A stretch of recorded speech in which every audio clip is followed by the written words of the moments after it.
Friends, last લેક્ચરમાં આપણે ડાયપોલને લીધે સ્થિતિમાનનું સૂત્ર મેળવ્યું હતું અને 2-3 દાખલાઓ વિશે ચર્ચા કરી હતી. ત્યાર પછી હવે આપણે આજે આગળના લેક્ચરમાં n વિદ્યુત ભારોના તંત્રને લીધે કોઈ બિંદુ આગળ વિદ્યુત સ્થિતિમાનનું સૂત્ર મેળવવાનું છે. આપણે ભણી ગયા વિદ્યુત સ્થિતિમાન, વિદ્યુત સ્થિતિમાન અદિશ રાશિ હોવાથી, કેવી રાશિ છે? સદિશ રાશિ નથી. વિદ્યુત ક્ષેત્ર સદિશ રાશિ છે, જ્યારે વિદ્યુત સ્થિતિમાન અદિશ રાશિ હોવાથી અને વિદ્યુત ભારોના તંત્રને લીધે કોઈ બિંદુ આગળ વિદ્યુત સ્થિતિમાન, વિદ્યુત ભારોના તંત્રને લીધે કોઈ બિંદુ આગળ સ્થિતિમાન તે વ્યક્તિગત વિદ્યુત સ્થિતિમાન વ્યક્તિગત વિદ્યુત ભારના બેઝિક સરવાળા જેટલું હોય છે. વિદ્યુત સ્થિતિમાન કેવી રાશિ છે? ખબર છે આપણને, અદિશ રાશિ છે. વિદ્યુત ભારનું તંત્ર વિચારવાનું છે, એટલે વિદ્યુત ભાર એક કરતાં વધારે વિદ્યુત ભારને લીધે કોઈ બિંદુ આગળ વિદ્યુત સ્થિતિમાન કેવું હોય તો વ્યક્તિગત વિદ્યુત ભારને લીધે બરાબર જે કંઈ સ્થિતિમાન મળે એના બેઝિક સરવાળા જેટલું હોય છે. દાખલા તરીકે આ એક બિંદુ P છે, આપણે બતાવીએ છીએ આ Q1 વિદ્યુત ભાર, એ જ રીતે આ બતાવીએ છીએ Q2 વિદ્યુત ભાર, Q3 વિદ્યુત ભાર, Q4 વિદ્યુત ભાર, Q5 વિદ્યુત ભાર. તો કોઈ બિંદુ આગળ આ ઘણા બધા વિદ્યુત ભારોથી બનતું એક શું વિચાર્યું છે? વિદ્યુત ભારથી એક શું વિચાર્યું? એક તંત્ર. તો એને લીધે આ P આગળનું ટોટલ સ્થિતિમાન જોતું હોય તો દરેક વડે સ્થિતિમાન મેળવી, દરેક વિદ્યુત ભારને લીધે સ્થિતિમાન મેળવી એના બેઝિક સરવાળા જેટલું થાય. આ અંતરને આપણે કહીએ તો 1 વિદ્યુત ભારથી R1P અને R2P, R3P, R4P અને R5P. તો ઉગમ બિંદુ કેન્દ્ર ધરાવતા બિંદુ P ને સાપેક્ષ સ્થાન સદિશો R1, R2 up to Rn ના વિદ્યુત ભારો અનુક્રમે Q1, Q2 up to Qn થી બનતા તંત્રને ધ્યાનમાં લો. ઘણા બધા વિદ્યુત ભાર છે, Q1, Q2, Q3 થી બનતા વિદ્યુત ભાર ધરાવતા n વિદ્યુત ભારોના તંત્રને ધ્યાનમાં લો. તો બિંદુ P પાસે Q1 ને લીધે સ્થિતિમાન, બિંદુ P પાસે Q1 ને લીધે સ્થિતિમાન V1 બરાબર KQ1 અપોન R1P. Q1 અને P વચ્ચેનું અંતર જે છે એ R1, R1P બરાબર આપણે લખી શકીએ Q1 થી Pનું અંતર. તે જ રીતે Q2, Q3 પાસેના Q3 વિદ્યુત ભારને લીધે P પાસેનું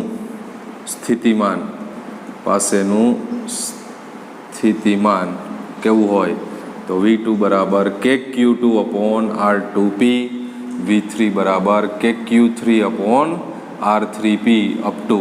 તો ઘણા બધા સ્થિતિમાન અપ ટુ n વિદ્યુત ભાર માટે સ્થિતિમાન મેળવી લ્યો. તો P પાસેનું કુલ સ્થિતિમાન કેવું હોય તો V બરાબર V1 plus V2 up to Vn. તો V1 એટલે આપણે લખી શકીએ KQ1 upon R1P, KQ2 upon R2P up to કે Q N upon R N P. તો જેની અંદરથી કે કોમન લઈ શકાય, બાકી Q1 અપોન R1P પ્લસ Q2 અપોન R2P plus up to Qn અપોન RnP, જે n વિદ્યુત ભારને લીધે બરાબર છે કોઈ બિંદુ આગળ વિદ્યુત સ્થિતિમાનનું શું બની જાય? સૂત્ર બની જાય. જેટલા બી વિદ્યુત ભાર 1, 2, 3, 4 અપ ટુ આપણે વ્યાપક કહી દીધું છે n વિદ્યુત ભારના તંત્રને લીધે સ્થિતિમાન. કે ઈ શું છે આપણને ખબર, કે બરાબર 1/4πε0. તો બહુ સિમ્પલ છે બરાબર, આ કોઈ થિયરી પૂછાય એવી નથી. n વિદ્યુત ભારોના તંત્રને લીધે પી આગળનું સ્થિતિમાન.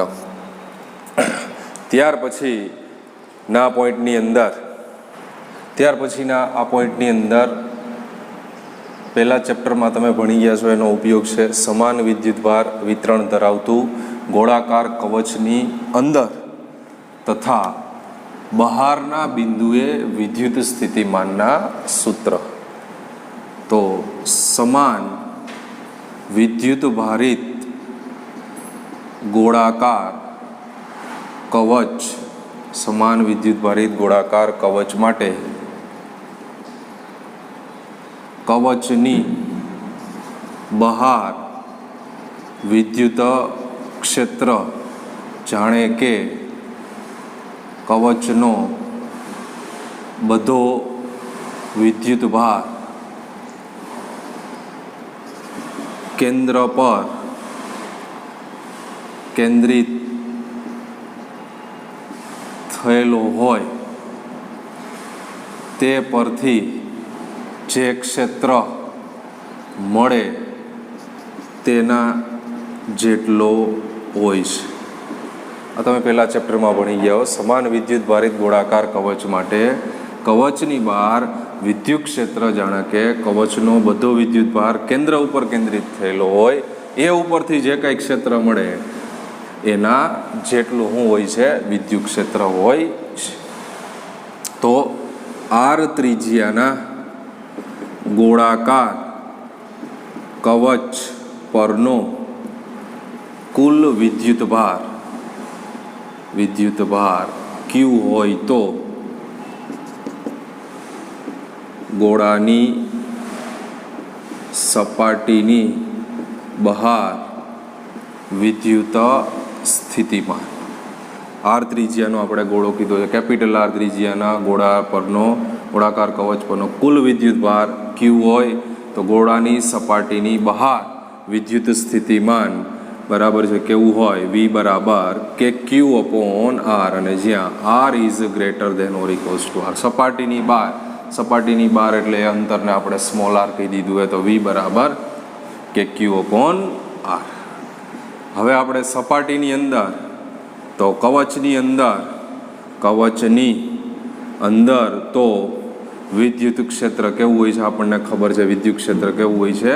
શૂન્ય હોય છે. કવચની અંદર તો વિદ્યુત ક્ષેત્ર કેવું હોય છે? શૂન્ય.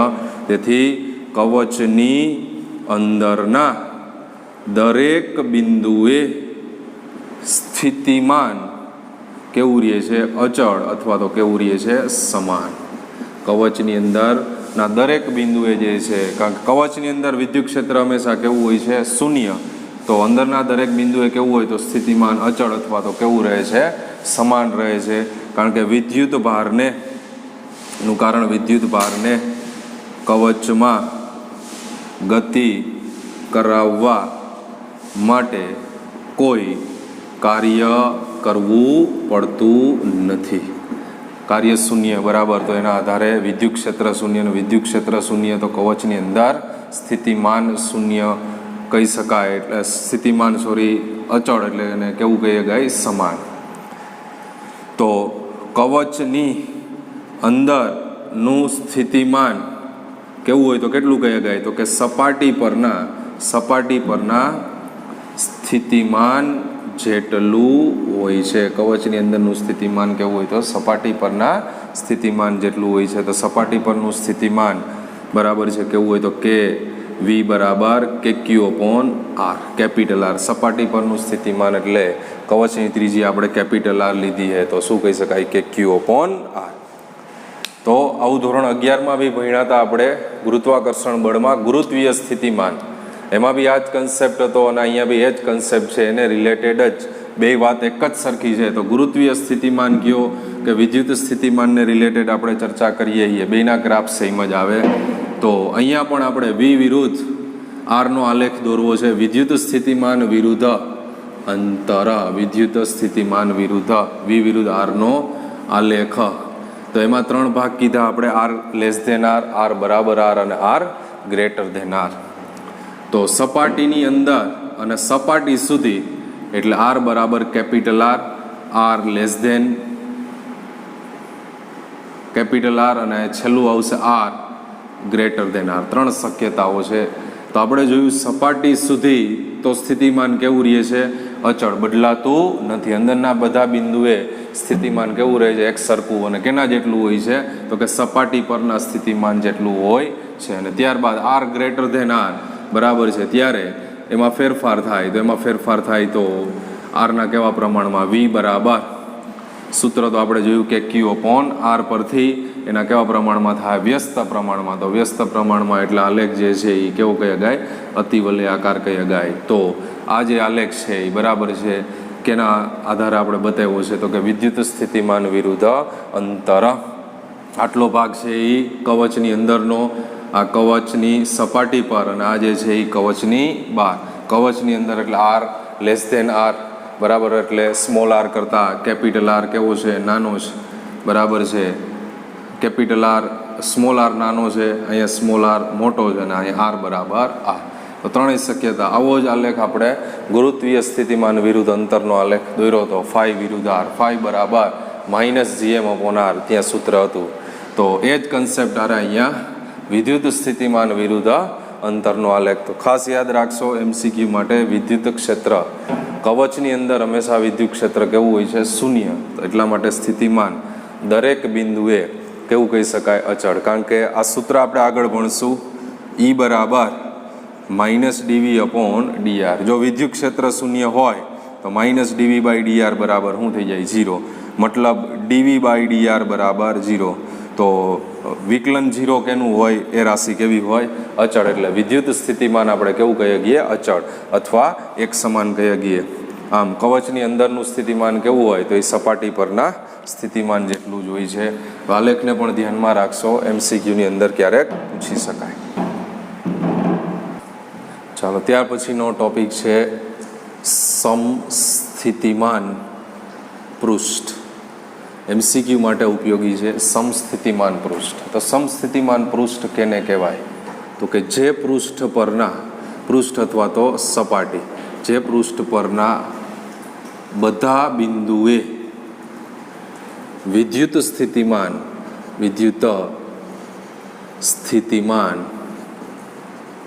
એક સમાન રહે તેવા પૃષ્ઠને શું કહેવામાં આવે છે, સમસ્થિતિમાન પૃષ્ઠ. બહુ સિમ્પલ વ્યાખ્યા છે. જે પૃષ્ઠ પરના દરેક બિંદુએ વિદ્યુત સ્થિતિમાન એક સમાન રહે તો એવા પૃષ્ઠને શું કહેવામાં આવે છે, સમસ્થિતિમાન પૃષ્ઠ. દાખલા તરીકે એક પ્લસ ધન વિદ્યુત ભાર છે બિંદુવત, તો આ એક એની ગોળાકાર સપાટી, આ બીજી એક ગોળાકાર સપાટી, ત્રીજી આપણે એક સપાટી બતાવીએ તો આ પહેલું સમસ્થિતિમાન પૃષ્ઠ કહેવાય, આ બીજું સમસ્થિતિમાન પૃષ્ઠ કહેવાય, અને આ ત્રીજું સમસ્થિતિમાન પૃષ્ઠ. વ્યાખ્યા પ્રમાણે એવું કીધું, સમસ્થિતિમાન પૃષ્ઠ પરના દરેક બિંદુએ, તો પહેલું પૃષ્ઠ વિચારીએ આપણે, તો આના દરેક બિંદુએ વિદ્યુત સ્થિતિમાન કેવું હોય, એક સરખું હોય તો એવા પૃષ્ઠને શું કહેવાય, સમસ્થિતિમાન. એ જ રીતે અહીંયા વિચારો તો આ દરેક બિંદુએ સ્થિતિમાન વિદ્યુતભારથી બરાબરને લીધે સ્થિતિમાન કેવું રહીએ, એક સમાન રહીએ તો એવા પૃષ્ઠને કેવું પૃષ્ઠ કહેવામાં આવે, સમસ્થિતિમાન. દાખલા તરીકે આ પૃષ્ઠનું સ્થિતિમાન આપણે V1 બરાબર 10 વોલ્ટ, આનું સ્થિતિમાન આપણે V2 બરાબર 20 વોલ્ટ, અને આનું સ્થિતિમાન આપણે V3 બરાબર 30 વોલ્ટ. સમસ્થિતિમાન પૃષ્ઠ ઉપર આ બિંદુએ સ્થિતિમાન તો બરાબર છે, દાખલા તરીકે 20 વોલ્ટ છે અહીંયા, તો અહીંયા બી કેટલો હશે, 20 વોલ્ટ જ હોય. આને લીધે 30 છે અહીંયા, તો અહીંયા બી કેટલો હોય, 30 જ હોય. આ પૃષ્ઠને લીધે કેટલો છે, 10. તો આ દરેક બિંદુએ બરાબર છે વિદ્યુત સ્થિતિમાન કેટલું કહેશે, 10 વોલ્ટ. તો કન્સેપ્ટ ખબર પડી જ આવી જોઈએ. જે એવું પૃષ્ઠ કે જેના પરના બધા બિંદુએ વિદ્યુત સ્થિતિમાન કેવું રહેતું હોય, એક સમાન, તો એવા પૃષ્ઠને કેવું પૃષ્ઠ કહેવામાં આવે? સમસ્થિતિમાન પૃષ્ઠ કહેવામાં આવ્યું છે. એકાકી વિદ્યુત ભાર માટે વિદ્યુત સ્થિતિમાન શેનાથી મળે છે? આપણને ખબર છે કે ક્યુ વી બરાબર કે ક્યુ અપોન આર સૂત્ર પરથી મળે. એકાકી વિદ્યુત ભાર હોય તો વિદ્યુત સ્થિતિમાન શેનાથી મળે છે? વી બરાબર કે ક્યુ અપોન આર. અને જો આર સમાન હોય તેવા બિંદુએ વી પણ કેવો રહેશે? સમાન રહેશે. આર સમાન કીધો બરાબર હે, તો આરનું મૂલ્ય સમાન રહેતું હોય તો કે ક્યુ અપોન આર અનુસાર એકાકી વિદ્યુત ભાર માટે બરાબર છે વી પણ કેવો રહેશે? સમાન જ રહેશે. આમ વિદ્યુત ભારના સમસ્થિતિમાન પૃષ્ઠો એ વિદ્યુત ભાર ઉપર કેન્દ્ર ધરાવતી ગોળાકાર સપાટી કહેવામાં આવી છે. કેવી સપાટીઓ કહેવામાં આવી છે? કેન્દ્ર ધરાવતી કેવી સપાટીઓ કહેવામાં આવી છે? ગોળાકાર સપાટીઓ. એટલે કે વિદ્યુત ક્ષેત્ર રેખાઓ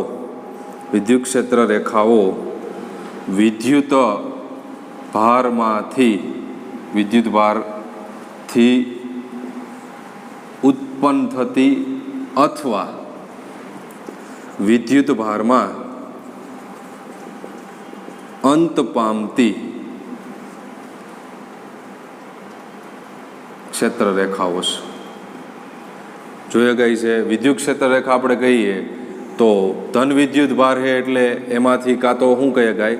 ઉત્પન્ન થતી કહે ગાય. શું કહે ગાય? આ રીતે શું કહે ગાય? ઉત્પન્ન થતી. અને ઋણ વિદ્યુત ભાર હોય તો આ રીતે આપણે કહીએ ગઈએ એમાં શું પામતી? અંત પામતી. શું કહે ગઈએ આ રીતે? એમાં અંત પામતી. ઋણ વિદ્યુત ભાર હોય તો એમાં અંત પામતી, અને ધન વિદ્યુત ભાર હોય તો એમાંથી ઉત્પન્ન. ક્ષેત્ર રેખાઓ ધન વિદ્યુત ભારમાંથી બહાર નીકળે અને ઋણ વિદ્યુત ભારમાં અંદર તરફ, એટલે અંત પામતી. એટલે કહેવામાં આવ્યું વિદ્યુત ક્ષેત્ર રેખાઓ વિદ્યુત ભારથી ઉત્પન્ન થતી અથવા વિદ્યુત ભારમાં અંત પામતી રેખાઓ છે, અને જેનો આધાર શેના ઉપર છે? તો જેનો આધાર વિદ્યુત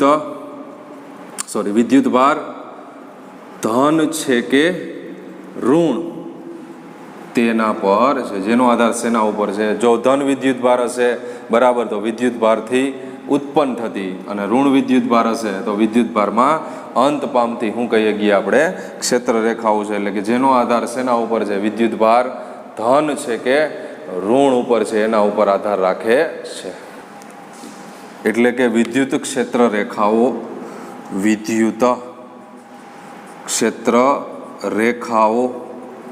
દરેક બિંદુએ તે બિંદુમાંથી પસાર થતા સમસ્થિતિમાન પૃષ્ઠને લંબ હોય છે.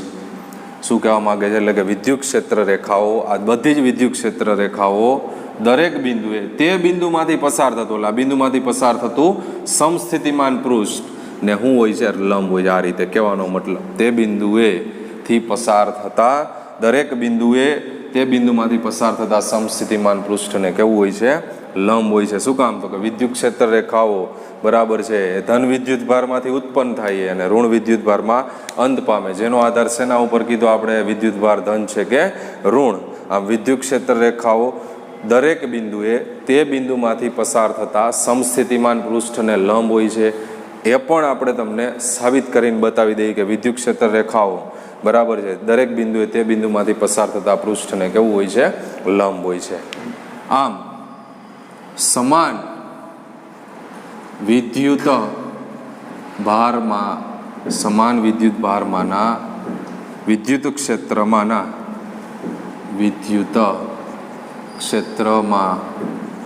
સમસ્થિતિમાન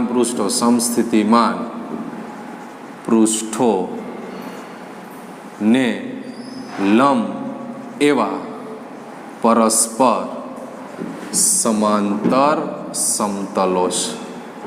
સમાન વિદ્યુત ભારમાંના વિદ્યુત ક્ષેત્રમાંના સમસ્થિતિમાન પૃષ્ઠોને લંબ એવા પરસ્પર સમાંતર સમતલો છે. એટલે કે સમસ્થિતિમાન વિદ્યુત ક્ષેત્ર વિદ્યુત ક્ષેત્ર સમસ્થિતિમાન પૃષ્ઠને લંબ હોય છે. વિદ્યુત ક્ષેત્ર સમસ્થિતિમાન પૃષ્ઠને લંબ હોય છે. આ સમાન વિદ્યુત ભાર માટેનું આપણે આ બતાવીએ છીએ, વિદ્યુત ક્ષેત્ર બતાવીએ છીએ, જેની અંદર આ રીતે સમતલ બતાવીએ છીએ.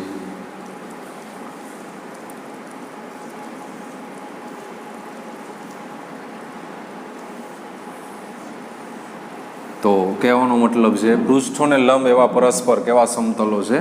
સમાંતર સમતલો છે. એટલે કે વિદ્યુત ક્ષેત્રની દિશા એક્સ અક્ષની દિશામાં હોય, વિદ્યુત ક્ષેત્રની દિશા જો એક્સ અક્ષની દિશામાં હોય તો સમસ્થિતિમાન પૃષ્ઠ એક્સ અક્ષને શું કહેવાય? એક્સ અક્ષને શું કહેવાય? લંબ છે. અહીં વિદ્યુત ક્ષેત્ર આપણે બતાવ્યું છે એક્સ અક્ષની દિશામાં, તો આ સમસ્થિતિમાન પૃષ્ઠ પણ શું કહી શકીએ? એક્સ અક્ષને શું છે? લંબ. તથા વાયઝેડ સમતલને શું કહેવાય? સમાંતર છે. એક્સ અક્ષને સમસ્થિતિમાન પૃષ્ઠ એક્સ અક્ષને શું કહેવાશે? લંબ. અને વાયઝેડ સમતલને શું કહેવામાં આવ્યું છે? સમાંતર કહે છે. આવા ડાયપોલને લીધે બરાબર છે સમસ્થિતિમાન પૃષ્ઠ અને બે ધન વિદ્યુત ભારને લીધે સમસ્થિતિમાન પૃષ્ઠ એ ટેક્સ્ટ બુકમાં ખાલી આકૃતિ દ્વારા દર્શાવેલું છે, બરાબર છે, જે તમે જોઈ લેશો વ્યવસ્થિત રીતે. આકૃતિ આપણે દર્શાવ, બહુ સિમ્પલ આકૃતિ છે. ડાયપોલને લીધે સમસ્થિતિમાન પૃષ્ઠ અને બે ધન વિદ્યુત ભારને લીધે સમસ્થિતિમાન પૃષ્ઠ. હવે આપણે બરાબર છે એ સાબિત કરવાનું છે કે સમસ્થિતિમાન પૃષ્ઠ પરના દરેક બિંદુએ બરાબર છે વિદ્યુત ક્ષેત્ર રેખા, વિદ્યુત ક્ષેત્ર એને શું છે? લંબ છે. એવું આપણે શું કરવાનું છે? સાબિત કરવાનું છે. તો આપણે એવું વિચારીએ કે જો વિદ્યુત ક્ષેત્ર ત્યાર પછી આપણે સાબિત કરવું છે વિદ્યુત ક્ષેત્ર સમસ્થિતિમાન સપાટીને પૃષ્ઠને કેવું હોય છે? લંબ હોય છે. તો આપણે પહેલાં એવું કહીએ છીએ કે વિદ્યુત ક્ષેત્ર સમસ્થિતિમાન સપાટીને લંબ ન હોય તો વિદ્યુત ક્ષેત્રનો સમાંતર ઘટક અશૂન્યવત. કહેવાનો મતલબ છે દાખલા તરીકે આ એક સમસ્થિતિમાન સપાટી છે અને સમસ્થિતિમાન પૃષ્ઠ બે. આની અંદર આપણે એવું બતાવીએ છીએ, આ એની સપાટી ધારી લઈએ છીએ કે ભાઈ વિદ્યુત ક્ષેત્ર બરાબર છે આ સમસ્થિતિમાન પૃષ્ઠને કેવું છે? લંબ છે. હવે આપણે અહીંયા એવું લખ્યું બરાબર છે સાબિત કરવું છે આપણે લંબ છે એવું, તો આપણે એવું લખ્યું કે સમસ્થિતિમાન સપાટીને લંબ ન હોય. આની સપાટી છે, સમસ્થિતિમાન સપાટીને લંબ આપણે નથી દર્શાવતા અને સપાટી સાથે કેટલો ખૂણો બનાવે છે એવું વિચારીએ છીએ? થીટા ખૂણો બનાવે છે એવું વિચારીએ. એટલે કીધું કે વિદ્યુત ક્ષેત્ર સમસ્થિતિમાન સપાટીને લંબ ન હોય તો વિદ્યુત ક્ષેત્રનો સમાંતર ઘટક એટલે થીટા ખૂણો બતાવ્યો તો આના બે ઘટકો વિચારીએ ગયા આપણે, જે ખ્યાલ છે આપણને એક્સ ઘટક અને વાય ઘટક. તો એક્સ ઘટક આપણે કહીએ ગઈએ ઈ કોસ થીટા અને વાય ઘટક આપણે કહીએ ગઈએ ઈ સાઇન થીટા. તો વિદ્યુત ક્ષેત્રનો સમાંતર સપાટીને સમાંતર ઘટક કોણ થાય? ઈ કોસ થીટા, જે કેવો હોત? અશૂન્ય હોત. શું કામ અશૂન્ય? તો કે સપાટીને લંબ ન હોય ત્યારે. લંબ હોય તો કેવો થઈ જાય? શૂન્ય. કારણ કે થીટા બરાબર આપણે 90 મૂકી દઈએ તો શું થઈ જાય? શૂન્ય થઈ જાય. એટલે અહીંયા આપણે કીધું સમસ્થિતિમાન સપાટીને લંબ ન હોય તો વિદ્યુત ક્ષેત્રનો કેવો ઘટક વિચાર્યો? સમાંતર ઘટક બરાબર છે એ કેવો હોત? અશૂન્ય. તો આ અશૂન્ય ઘટકને લીધે ઘટક હોત તો વિદ્યુત ક્ષેત્રને ના ઘટકની વિરુદ્ધમાં ગતિ કરાવવા માટે કાર્ય કરવું પડ્યું હોત. કહેવાનો મતલબ અશૂન્ય ઘટક હોત તો વિદ્યુત ક્ષેત્રની વિરુદ્ધમાં ગતિ કરાવવા માટે એને શું કરવું પડ્યું હોત? કાર્ય કરવું પડ્યું હોત. તો જે સમસ્થિતિમાન પૃષ્ઠની વ્યાખ્યાથી કેવું છે? વિરુદ્ધ છે. કારણ કે સમસ્થિતિમાન પૃષ્ઠમાં બરાબર છે કાર્ય છે એ કેવું મળે છે આપણને? શૂન્ય. કેવી રીતે? તો આપણે જોઈએ તો કે ધારો કે કોઈ સમસ્થિતિમાન પૃષ્ઠ પરના બે બિંદુઓ વચ્ચે વિદ્યુત સ્થિતિમાનનો તફાવત ડેલ્ટા વી કેવો છે? શૂન્ય હોય છે. કેવી રીતે? તો આપણે કીધું સિમ્પલ આકૃતિની અંદર આ એક બિંદુ એ કહી દઈએ છીએ અને આ બિંદુ બી. એ આગળનું સ્થિતિમાન વી એ અને બી આગળનું સ્થિતિમાન વીબી. તો આપણે કીધું સમસ્થિતિમાન પૃષ્ઠ પરના દરેક બિંદુએ સ્થિતિમાન તો કેવું હોય છે? સમાન હોય છે. તો એ થી બી દરમિયાન બરાબર છે કરવું પડતું કાર્ય કેવું હોય તો કેટલું થાય? શૂન્ય. અને વિદ્યુત સ્થિતિમાનનો તફાવત કયો તો વી અને વીબી બે કેવા થાય? સમાન જ થાય. બરાબર છે. તો વી અને વીબી સમાન હોવાથી વિદ્યુત સ્થિતિમાન કેવું કહે ગાય? શૂન્ય. એટલે સમસ્થિતિમાન પૃષ્ઠ પરના કોઈ બે બિંદુઓ વચ્ચે વિદ્યુત સ્થિતિમાનનો તફાવત કેવો કહે ગાય? શૂન્ય. તો આપણી પાસે સૂત્ર W બરાબર Q ઇન્ટુ ડેલ્ટા વી. તો ડેલ્ટા વી શૂન્ય હે તો કાર્ય કેટલું થઈ જાય? શૂન્ય. આમ વિદ્યુત ક્ષેત્રમાં સૂક્ષ્મ સ્થાનાંતર ડેલ્ટા એલ હોય તો વિદ્યુત ક્ષેત્ર દરમિયાન સૂક્ષ્મ સ્થાનાંતર શું કીધું આપણે? ડેલ્ટા એલ હોય તો W બરાબર E vector into delta L vector. F into D બરાબર છે F બરાબર QE એકમ વિદ્યુત ભાર એટલે ખાલી આવશે E vector into DL vector. તો W કાર્ય તો આપણને કેવું છે? શૂન્ય. બરાબર. અને અહીંયા આપણે લખી શકીએ E into DL cos theta. કેવી રીતે? સૂત્ર ઉપરથી કોસ થીટા બરાબર E vector into DL vector છેદમાં E ઇન્ટુ DL. તો E ઇન્ટુ DL ને કરતા બનાવો તો શું થઈ જાય? E DL cos theta. અને આપણને ખબર છે કે અહીં વિદ્યુત ક્ષેત્ર શૂન્ય નથી. વિદ્યુત ક્ષેત્ર શૂન્ય નથી અને સ્થાનાંતર પણ થાય એટલે સ્થાનાંતર કેવું નથી? શૂન્ય નથી. તો E અને DL બે કેવા નથી? જો આ સ્થાનાંતર થયું છે બરાબર છે અને વિદ્યુત ક્ષેત્ર પણ કેવું નથી? શૂન્ય નથી. તો એનો મતલબ શું 0 હશે? કોસ થીટા જ શૂન્ય હશે ને કોસ થીટા શૂન્ય છે તો આપણે કહી શકીએ થીટા બરાબર π/2.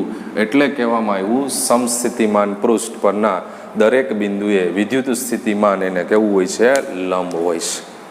કોસ થીટા બરાબર 0, થીટા બરાબર π/2. એટલે સ્થિતિમાન બરાબર છે સ્થિતિમાનની સપાટી વિદ્યુત ક્ષેત્ર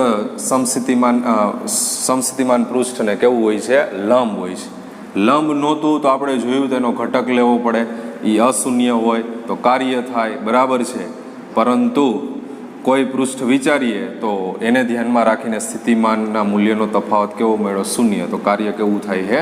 શૂન્ય થાય છે. તો એના આધારે થીટા બરાબર π/2 એટલે કહી શકાય બરાબર છે કે વિદ્યુત ક્ષેત્ર સમસ્થિતિમાન પૃષ્ઠની સપાટીને કેવું હોય છે? લંબ હોય છે. તો આખો ટોપિક પૂર્ણ થયો. આ સમસ્થિતિમાન પૃષ્ઠ આખા ટોપિકનો નિચોડ કેટલો છે એ 3 મુદ્દાઓ દ્વારા તમને ખાલી કહી દઈએ. આટલા મુદ્દાઓ ધ્યાનમાં લેવાના છે. સમસ્થિતિમાન પૃષ્ઠો કદાપી છેદતા નથી. સમસ્થિતિમાન પૃષ્ઠ ક્યારેય છેદતા નથી.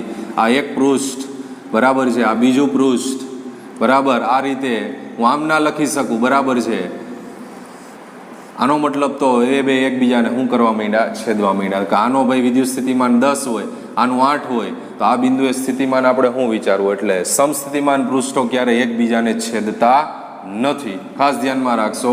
બીજું, સમસ્થિતિમાન પૃષ્ઠ પરનો કોઈ વિદ્યુત ભાર ગતિ કરે તો કોઈ કાર્ય થતું નથી. જોયું આપણે કોઈ કાર્ય થતું નથી કારણ કે પૃષ્ઠ પરના દરેક બિંદુએ સ્થિતિમાન કેવું હોય છે? શૂન્ય. સ્થિતિમાન એક સરખું હોય એટલે તફાવત એનો કેવો થઈ જાય? શૂન્ય. તો એના આધારે કાર્ય કેવું મળે? આપણને શૂન્ય મળે. એટલે સમસ્થિતિમાન પૃષ્ઠ પર કોઈ પરીક્ષણ વિદ્યુત ભાર ગતિ કરે તો કાર્ય થતું નથી. અને સમસ્થિતિમાન પૃષ્ઠ પરના દરેક બિંદુએ વિદ્યુત ક્ષેત્ર પૃષ્ઠની સ્થાનિક સપાટીને કેવું હોય છે? લંબ રૂપે હોય છે. વિદ્યુત ક્ષેત્ર પૃષ્ઠની સ્થાનિક સપાટીને કેવું હોય છે? લંબ રૂપે. આપણે જોયેલું થીટા બરાબર π/2. તો એ સાબિત કરી દીધું સમસ્થિતિમાન પૃષ્ઠ પરના દરેક બિંદુએ વિદ્યુત ક્ષેત્ર પૃષ્ઠની સ્થાનિક સપાટીને કેવું હોય છે? લંબરૂપે. તો આખો ટોપિક છે સમસ્થિતિમાન પૃષ્ઠ, બરાબર છે.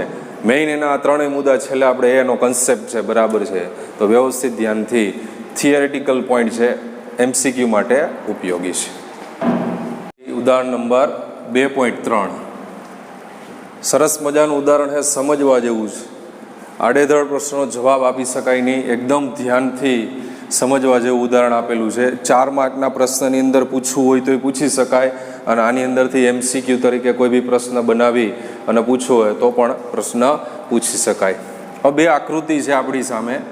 એક ધન વિદ્યુત ભાર આપ્યો છે અને એક ઋણ વિદ્યુત ભાર, અને એમાંથી ક્ષેત્ર રેખાઓ દર્શાવી છે. ધનમાંથી બહાર નીકળે છે અને ઋણમાં અંદર તરફ આવે છે. ધનની અંદર બિંદુ P અને Q આપ્યા છે અને ઋણની અંદર બિંદુ A અને B. હવે પહેલો પ્રશ્ન છે સ્થિતિમાન તફાવત VP - VQ અને VB - VA. તો એક લીટી ઉપર ખાલી પ્રશ્નનો જવાબ છે. યાદ રાખશો MCQ માટે વિદ્યુત સ્થિતિમાન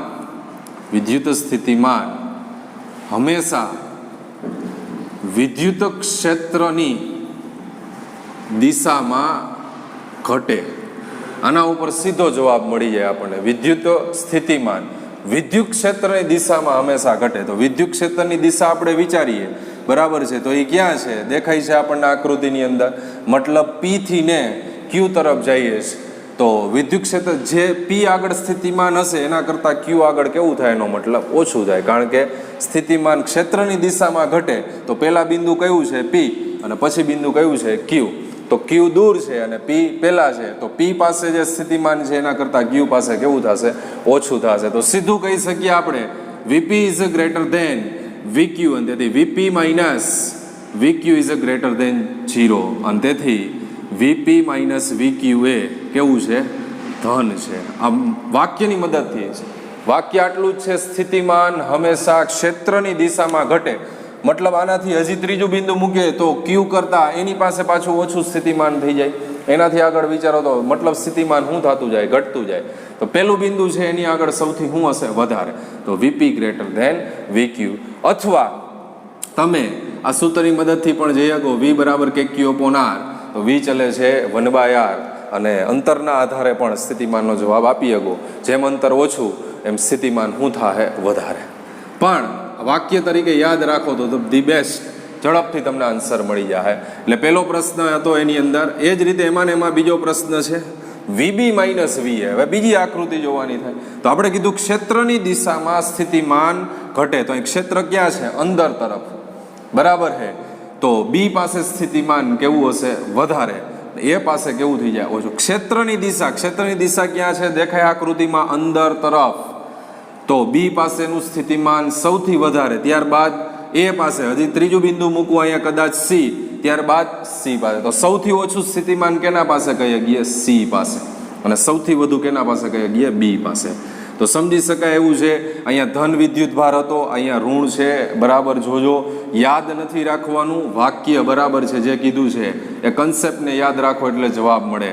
તો આકૃતિ પરથી આપણે કહીએ ગઈએ અહીંયા, બરાબર છે, શું કહીએ ગઈએ? અહીં VB is greater than VA. શું કામ VB is greater than VA? તો કે ક્ષેત્રની દિશામાં વિદ્યુત સ્થિતિમાન હંમેશા ઘટે. એટલે જેમ જેમ તમે ક્ષેત્ર તરફ જાઓ છો, બરાબર છે, તો સૌથી વધુ B પાસે, ત્યારબાદ A પાસે. એટલે VB ગ્રેટર ધેન VA. તેથી VB - VA is greater than 0, અને તેથી VB - VA કેવું છે? ધન છે. આ પહેલો પ્રશ્ન પૂરો થયો. ત્યારબાદ હવે આપણે બીજા પ્રશ્નમાં જવાનું છે. બહુ સમજવા જેવો છે બીજો પ્રશ્ન. તો એક નાના ઋણ વિદ્યુત ભારની Q અને P તથા A અને B પાસે, A અને B બિંદુઓ વચ્ચેની સ્થિતિ ઉર્જાના તફાવતના ચિહ્નો. હવે નાનો ઋણ વિદ્યુત ભાર મતલબ આ બેની વચ્ચે નથી. Q પાસે નાનો ઋણ વિદ્યુત ભાર વિચારવાનો છે અને P પાસે નાનો ઋણ વિદ્યુત ભાર વિચારવાનો છે. એટલે કીધું છે એક નાના ઋણ વિદ્યુત ભારને Q અને P, અને હારે હારે B અને A બિંદુઓ વચ્ચે સ્થિતિ ઉર્જાનો તફાવત. એટલે નાના ઋણ વિદ્યુત ભારને તમે P આગળ મૂકો તો સ્થિતિ ઉર્જા શું થાય? B આગળ મૂકો, Q આગળ મૂકો તો સ્થિતિ ઉર્જા શું થાય? તો નાના ઋણ વિદ્યુત ભારને બિંદુ P અને Q આગળ મૂકતા, જોઈ ગઈ છે આગળ મૂકતા ધન અને આ ઋણ, આકર્ષણ બળ લાગે. કયું બળ લાગશે? આકર્ષણ બળ લાગે. કારણ કે એક ધન છે ને એક શું થાય? ઋણ. તો કેવું બળ લાગશે? આકર્ષણ બળ લાગે. તો સ્થિતિ ઉર્જા, જેમ કાર્ય માટે આપણે વિચારીએ એમ સ્થિતિ ઉર્જાનું સૂત્ર આપણે આ ઉપયોગ કરીએ કે W બરાબર QV, એમ U બરાબર પણ QV, કારણ કે કાર્ય છે એ સ્થિતિ ઉર્જા સ્વરૂપે શું પામે છે? સંગ્રહ પામે છે. તો P પાસેની સ્થિતિ ઉર્જા કેવી હોય? તો UP બરાબર માઇનસ વિદ્યુત ભાર એની પાસેનો માઇનસ Q અને એનું સ્થિતિમાન કેવું હોય? તો VP. અને Q પાસેની સ્થિતિ ઉર્જા કેવી હોય? તો વિદ્યુત ભાર તો બે માટે કેવો છે? ઋણ, અને એને આગળનું સ્થિતિમાન કેવું હોય? તો શું કહે ગાય? VQ. તો આપણને પૂછવામાં આવ્યું છે Q અને P વચ્ચે સ્થિતિ ઉર્જાનો તફાવત. તો UQ માઇનસ UP બરાબર શું કહે? UQ એટલે minus Q into VQ minus Q into VP minus Q into VQ minus minus plus Q into VP. તો જેની અંદરથી Q કોમન લઈએ, આ પદને પહેલા વિચારીએ તો VP પહેલા લખીએ છીએ અને પાછળ લખીએ minus VQ. VP minus VQ. તો ઉપલા પ્રશ્નમાં આપણે જો VP માઇનસ VQ તો કેવા છે? ધન જ છે, અને તેથી શું કહી શકાય? ધન. UQ માઇનસ UP નું ચિહ્ન કેવું કહી શકાય? ધન. આ જ રીતે તમે એમાં ને એમાં બીજો પ્રશ્ન આ પણ મેળવી શકો સ્થિતિ ઉર્જાને ધ્યાનમાં રાખીને. તો હવે એ આગળ ઋણ વિદ્યુત ભાર અને બી આગળ ઋણ વિદ્યુત ભાર. તો UA બરાબર માઇનસ Q ઇન્ટુ VA અને UB બરાબર માઇનસ Q ઇન્ટુ VB. તો ત્યાં પૂછવામાં આવ્યું છે A અને B વચ્ચે, એટલે UA માઇનસ UB બરાબર minus Q into VA minus of minus Q into VB. તો minus Q into VA plus Q into VB, જેની અંદર પણ આપણે Q કોમન રાખીએ ને VB પહેલા પ્લસ છે ને આ માઇનસ VA. તો એમાં પણ જોયું આપણે VB માઇનસ VA કેવું છે? ઋણ. તો એના આધારે ધન. તો આ પણ જવાબ શું મળશે? ધન. અને તેથી UA માઇનસ UBB પણ કેવા મળશે? A અને B આગળની સ્થિતિ ઉર્જાનો તફાવત પણ ધન અને Q અને P આગળની સ્થિતિ ઉર્જાનો તફાવત પણ ધન. તો આના ઉપરથી એક કન્સેપ્ટ છે એ પણ ધ્યાનમાં રાખશો. જ્યારે સમાન વિદ્યુત ભાર હોય તો સ્થિતિ ઉર્જા ઘટે અને ગતિ ઉર્જા વધે, અને અસમાન વિદ્યુત ભાર હોય બરાબર છે તો એના કરતાં ઓપોઝિટ સ્થિતિ ઉર્જા વધે અને ગતિ ઉર્જા શું થઈ જાય? ઘટે. એટલે આ કન્સેપ્ટ છે એને ધ્યાનમાં રાખશો. સમાન વિદ્યુત ભાર તો સ્થિતિ ઉર્જા ઘટે, ગતિ ઉર્જા વધે. અસમાન વિદ્યુત ભાર તો સ્થિતિ ઉર્જા વધે અને ગતિ ઉર્જા ઘટે. ત્યાર પછીનો ત્રીજો પ્રશ્ન, એ પણ ખૂબ સરસ પ્રશ્ન આપ્યો આપણને. એક નાના ધન વિદ્યુત ભારને Q થી P લઈ જવામાં ક્ષેત્ર વડે થતા કાર્યનું ચિહ્ન. નાનો ધન વિદ્યુત ભાર, અહીંયા આકૃતિની આપણે ધ્યાનમાં રાખીએ છીએ. આકૃતિમાં જે આ બિંદુ P છે ને આ બિંદુ શું છે? Q. એને આપણે ત્યાં જોઈ લેવાનું છે. ક્ષેત્ર વડે કાર્ય પૂછ્યું છે, શબ્દ ઉપર ભાર આપવાનો હોય. Q થી P લઈ જવામાં ક્ષેત્ર વડે થતું કાર્ય, એટલે વિદ્યુત ક્ષેત્ર વડે થતું કાર્ય મેળવવાનું છે. વિદ્યુત ક્ષેત્ર વડે થતું કાર્ય Q થી P. તો નાનો વિદ્યુત ભાર, નાનો એ પાછો કેવો વિદ્યુત ભાર છે? આ ધન વિદ્યુત ભાર. એને તમારે ક્યાંથી ક્યાં લઈ જાવ? Q થી P તરફ. એટલે આ એનું શું થાય? Q થી P તરફ શું થાય? સ્થાનાંતર. તો હંમેશા આપણને તો ખ્યાલ છે, અહીંયા આપણને ધન વિદ્યુત ભાર આપેલો હોય તો વિદ્યુત ક્ષેત્ર રેખાઓ જે છે બરાબર છે ધન વિદ્યુત ભારમાંથી ક્યાં નીકળે? બહાર નીકળે. એટલે આપણને ખબર છે. તો ક્ષેત્ર વડે થતું કાર્ય પૂછ્યું છે તો વિદ્યુત ક્ષેત્રની દિશા એ જ એના બળની દિશા. શું કામે? આ પણ ધન અને આ પણ ધન. તો અપાકર્ષણ બળ એટલે દુશ્મની, અને દુશ્મની એટલે વિદ્યુત ક્ષેત્રની દિશા એ જ એના શું થાય? બળની દિશા. વિદ્યુત ક્ષેત્ર વડે લાગતું બળ, વિદ્યુત ક્ષેત્રને ધ્યાનમાં રાખીને જે બળ મળે એ બળ ક્યાં મળશે? વિદ્યુત ક્ષેત્રની દિશામાં. શું કામ? તો કે બે વિદ્યુત ભાર કેવા છે? ધન છે એટલામાં. તો આપણને દેખાય છે સ્થાનાંતર આ બાજુ છે, બળ એના કરતા ઓપોઝિટ. તો બળ અને સ્થાનાંતરની દિશા એકબીજાથી કેવી છે? વિરોધી. તો એ બે વચ્ચે ખૂણો વિચારીએ તો કેટલો મળે આપણને? 180.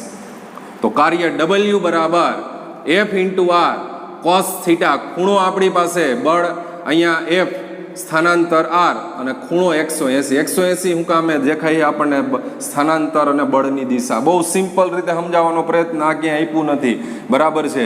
ખાલી આટલું જ વિચારવાનું, બે વિદ્યુત ભાર કેવા છે, પ્લસ ક્યુ અને આ બી પ્લસ, તો સમાન હોવાથી વિદ્યુત ક્ષેત્રની જે દિશા હોય એ જ દિશામાં શું લાગે? બળ લાગે. તો બળ અને સ્થાનાંતરની દિશા બે કેવી છે? વિરોધી. તેથી ખૂણો 180, તો એફ ઇન્ટુ આર -1 બરાબર -FR બરાબર થયેલું કાર્ય કેવું હોય તો કેવું કહેગા હે? ઋણ. તો ક્યુ થી પી ક્ષેત્ર વડે થયેલું કાર્ય કેવું કહેગા હે? ઋણ. આવો પ્રશ્ન નંબર 4 ધ્યાનથી વાંચવાનું છે. એ બી પ્રશ્ન બી થી એ લઈ જવામાં ત્યાં બાહ્ય બળ વડે થતું કાર્ય અને નાના ઋણ વિદ્યુત ભારને, નાના ઋણ વિદ્યુત ભારને. તો અહીંયા બિંદુ બી છે આપણી આકૃતિમાં, અહીંયા બિંદુ શું છે? એ. હવે અહીંયા ધન હતો ને અહીંયા શું છે? ઋણ. તો નાના ઋણ વિદ્યુત ભારને બી થી એ લઈ જાવો છે એટલે સ્થાનાંતર દેખાડ્યું આપણે. હવે અહીંયા ક્ષેત્ર વડે થતું કાર્ય નથી પૂછ્યું, બાહ્ય બળ વડે થતું કાર્ય. તો બી થી એ જવામાં બાહ્ય બળ જે તમે લગાડો એફ એક્સટર્નલ, બરાબર છે, તો એ તો સીધી જ વાત છે. બી થી એ તરફ જવું છે મારે, તો બી થી ક્યાં? એ ઉપર જ ક્યાં મારવો પડે? ધક્કો મારવો પડે, તો જ એ ક્યાં જાય? બી થી એ તરફ. તો બાહ્ય બળની દિશા અને સ્થાનાંતરની દિશા બે કેવી થઈ જાય? એ મતલબ એક જ થઈ જાય. જો ક્ષેત્ર વડે નથી પૂછ્યું, ક્ષેત્ર વડે નથી પૂછ્યું, ધ્યાન રાખશો. બાહ્ય બળ વડે, અહીંયા ક્ષેત્ર વડે પૂછ્યું હતું ને અહીંયા બાહ્ય બળ. તો બાહ્ય બળ તો તમે ક્યાં લગાડો છો? બી થી એ તરફ ધક્કો મારો છો. તો બી થી એ તરફ ધક્કો મારો છો એટલે બળ અને સ્થાનાંતરની દિશા કેવી થઈ છે? એક જ થઈ છે. તો બાહ્ય બળ વડે થતું કાર્ય W બરાબર F into R cos theta. તો સ્થાનાંતર એક જ દિશામાં હોવાથી થીટા કેટલો થઈ જાય? 0 થઈ જાય. અહીંયા થીટા બરાબર 0 અને અહીંયા થીટા બરાબર 180. તો cos 0 1 એટલે મૂલ્ય થઈ જાય ધન. તો અહીંયા થયેલું કાર્ય આપણને કેવું મળશે? ધન. એટલે ચોથા પ્રશ્નના જવાબમાં બી થી એ લઈ જવામાં બાહ્ય બળ વડે થતું કાર્ય કેવું થશે? ધન. અહીંયા ધન વિદ્યુત ભાર હતો, અહીંયા ઋણ વિદ્યુત ભારને લઈ ગયા. અને છેલ્લા પ્રશ્નમાં બી થી એ લઈ જવામાં નાના ઋણ વિદ્યુત ભારની ગતિ ઉર્જા વધે કે ઘટે? તો છેલ્લો પ્રશ્ન છે એમાં બી થી એ લઈ જવામાં નાના ઋણ વિદ્યુત ભારની ગતિ ઉર્જા વધે કે ઘટે? તો સીધી રીતે આપણે આકૃતિમાં જ સમજવાનો પ્રયત્ન કરીએ. આકૃતિની અંદર આપણે જે આકૃતિ છે એમાં અહીંયા ક્યુ વિદ્યુત ભાર, આ ઋણ વિદ્યુત ભાર અને આ પણ ઋણ વિદ્યુત ભાર. બી થી એ જ આવું છે. તો અહીંયા બી ઋણ છે, અહીંયા બી ઋણ છે. તો તમે સમજી શકો છો બે વચ્ચે શું થાય? અપાકર્ષણ. શું થશે?